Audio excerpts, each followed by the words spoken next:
ધોરાજીમાં આજથી ફરી ટેકાના ભાવે તુવેર ખરીદી શરૂ।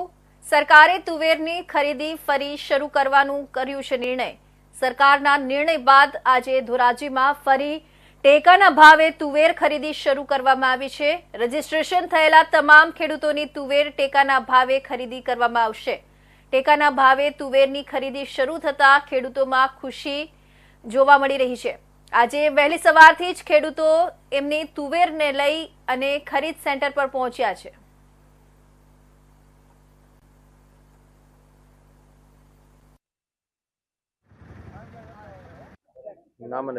મારું નામ જયેશભાઈ લાખાણી। ધોરાજી તાલુકાની અંદર તુવેરનું રજીસ્ટર થઈ ગયેલું હતું, પણ તુવેર ઘણા ખેડૂતની બાકી હતી અને ગુજરાત સરકારે અને રાઘુજીભાઈ પટેલે તાત્કાલિક નિર્ણય લઈને 1 મહિનો લગન તુવેર ચાલુ કરવાનું કહી દીધું અને કોઈ પણ ખેડૂત બાકી ન રહે એના માટે એ નિર્ણય આવકારીએ છે અને ખેડૂતને રાહતના સારા સમાચાર મળ્યા છે અને સરકાર ગુજરાત સરકારનો નિર્ણય સારામાં સારો છે। આજથી ખરીદી ચાલુ થઈને 1 મહિનો દિવસ ચાલુ રાખવાની છે। જે ખેડૂતે રજીસ્ટર કરેલું એ તમામ ખેડૂતની તુવેર લેવામાં આવશે। રાજ્ય સરકારે અને રાઘુજીભાઈ પટેલે જાહેરાત કરી દીધી છે। તમારું નામ અને વિગત? મારું નામ બાબુભાઈ જેઠાભાઈ કાનગડ, સાડવાવદર ગામ। ફરીથી તુવેર ચાલુ કરી એથી કૃષિ મંત્રીનો ખૂબ ખૂબ આભાર।